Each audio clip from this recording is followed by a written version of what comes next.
The Knicks have won 8 straight and trying to go up 2-0. This is a team that has shown resiliency all playoffs, all season long. The Cavs are leaving them. Josh Hart making them pay. Knicks dominating here in the third. There is just a confidence that the Knicks have when they get James Harden in that ISO. We're focused on winning. 9 consecutive playoff wins for the Knicks. The Knicks now up 2-0. Q is back to break the QR code on what these Cleveland Cavaliers must do to get back into this series. Q, this is not unfamiliar territory. They fell 2-0 in that series against Detroit that they eventually won. So what's the code here? Kind of similar, man. They got to get back home. They got to start out with their defense, man. They got to be ready to help and play team defense on Jalen Brunson. Can't let him go crazy on them. They got to give their fans something to get into. That Cleveland crowd has been good for them in this playoff series and all year long. They got to give them something to get into the game about. But make no mistake about it, fellas. They need a big game from Donovan Mitchell. They need a big game from James Harden. They need their stars to be stars. That's what the playoffs is about. And they also could use help from those big guys in the middle with Jared Allen and Evan Mobley. They need big games from these guys. You at home, you got to step up and play big. They got that game from Mitchell, 26 points, but still need it from James Harden. On the other side of that, the Knicks look absolutely awesome. They're playing great. Is this just a case of them finally clicking and figuring it out, or the rest of the East and the rest of their opponents that they've seen thus far just being down? No, I truly believe that the Knicks are playing some unbelievable basketball right now. They've hit a streak 9 in a row. They've won in the playoffs, which is a record, and they found a formula, man. Bringing Cat Anthony Towns up top to be a facilitator and be able to get the ball and move the ball around, and Mikal Bridges has come on. I mean, obviously Brunson, and you got Hart, and you got all of the guys making contributions at the right time. So I think this is genuinely, truly about the Knicks and the job they're doing. Coach Brown and the staff have done some great adjustments, and they've got them playing unbelievably great basketball right now at this point in the playoffs. Offensively, you can get it from every which way from these Knicks. Josh Hart, a playoff career-high 26 points in the most recent win. Do not miss the next one, 8 Eastern, tonight on ABC. Q, much appreciated. Yes, sir. They say the bet. Well, the Knicks have won 8 straight and trying to go up 2-0. This is a team that has shown resiliency all playoffs, all season long. The Cavs are leaving them. Josh Hart making them pay. Knicks dominating here in the third. There is just a confidence that the Knicks have when they get James Harden in that ISO. We're focused on winning. 9 consecutive playoff wins for the Knicks. The Knicks now up 2-0. So fun seeing the fans, and of course, Walt Clyde Frazier at his finest. Vinny Goodwill joins us now. So we have the Knicks going 10-8 last postseason. They've taken it to another level this postseason, 10-2, those 2 losses by a total of 2 points. What do you think is the biggest difference between last year and this year? Well, Hannah, when you talk about the minutes that the Knicks players have played this year, it's a lot less. So they look a lot fresher down the stretch. They're able to close out games, even though the games haven't necessarily been close. But last year was a lot of Jalen Brunson or bust, especially down the stretch of games. When you look at this team this season and this playoff run, OG Anunoby in the first series with his efficiency. In the second series, it was Karl Anthony Towns getting triple doubles, working out of the high post, finding guys like Mikal Bridges, getting him going. And in this round, yes, you just saw Jalen Brunson close out that miraculous comeback in game 1, and Josh Hart in game 2 being able to feast off of defenses laying off of him. It's been a complete team effort as opposed to a one-man band that things seem to feel like last season. Yeah, I want to talk about Josh Hart because this is kind of emblematic of the Knicks. Okay, so we see Josh Hart. He doesn't play down the stretch in game 2. Then he comes back with a monster game in game 3. He's interviewed afterwards and he says, I don't have an ego. That got burned out of my heart a long time ago. I'm here to serve my teammates. I mean, you don't hear people talking like that. What is Mike Brown saying about him? Well, Mike Brown has had to understand that Josh Hart is a different type of ball player. And he said, I have to look at him like Andre Iguodala, a guy that I coached in Golden State, that you can't look at what he does on the stat sheet, that you look at the spirit that he brings, you look at the way that he's a connector. And then Josh Hart goes out there and hits 5 threes in game 2 because the Cavs were laying off of him. Like you said, they laid off him so much in game 1 that he sat in the last 10 minutes, giving way to Landry Shamet. That was not going to happen in game 2. So yeah, while Josh Hart is talking about submerging himself from his ego, divesting himself from his ego, he still wants to play well, and he understands that he's an acquired taste because of what he doesn't show on the stat sheet. But Mike Brown is beginning to appreciate all the things that he does do. And you can make the argument that the Cleveland Cavaliers are missing their version of a Josh Hart.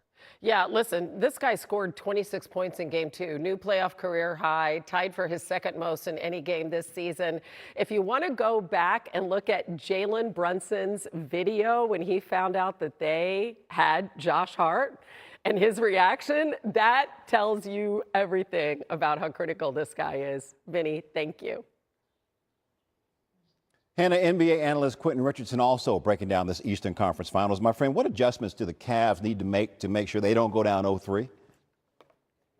OG is defensively first. They gotta make Brunson at some point uncomfortable. Like at some point in every game so far against them, he's been able to get off and get his game going, and they're not making him pick or choose or forcing him one way or the other.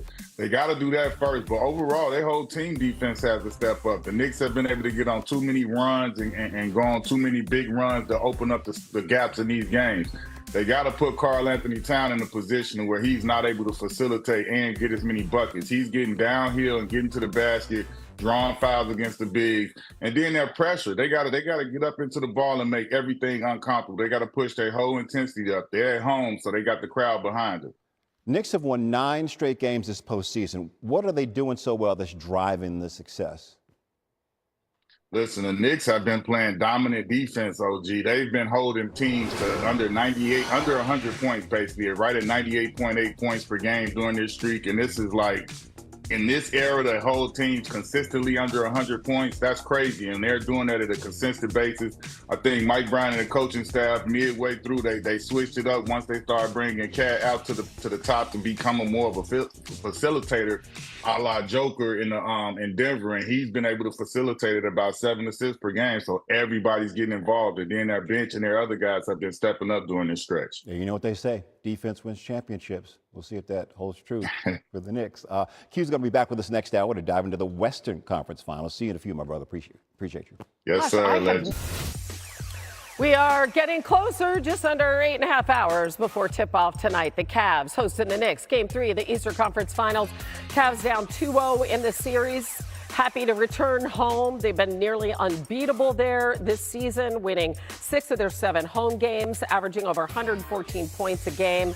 Much different on the road, going 2-7 and averaging 10 fewer points per game. And now to the guy who is doing such a great job calling this series. Legs is with us. Tim Legler, what do you need to see tonight, Legs? First, let's start with the home team. From Donovan Mitchell, from James Harden, who they acquired at the trade deadline. What did those two need to bring to get the Cavs back in this series? Well, Hannah, it doesn't all fall on their shoulders. But look, these are their 2 best players. These are the 2 guys that are most equipped to be dual threats. And being good might not be good enough against this Knicks team. They might have to be sensational. And for each guy, it means something different. For Donovan Mitchell, that's probably going to mean put up a big scoring number. And I'm not sure he's 100%. Had a little bit of a groin thing going on in game 1. I thought game 2, he just lacked a little bit of explosiveness. We'll see how he looks tonight. He's got to put up a big number. Harden has to be the guy that collapses their defense to make shooters better. But, Hannah, it's not just those 2 guys. Mm-hmm. They missed way too many open looks amongst their role players. They've got to make the Knicks pay if they're going to load up on Mitchell and Harden in the lane.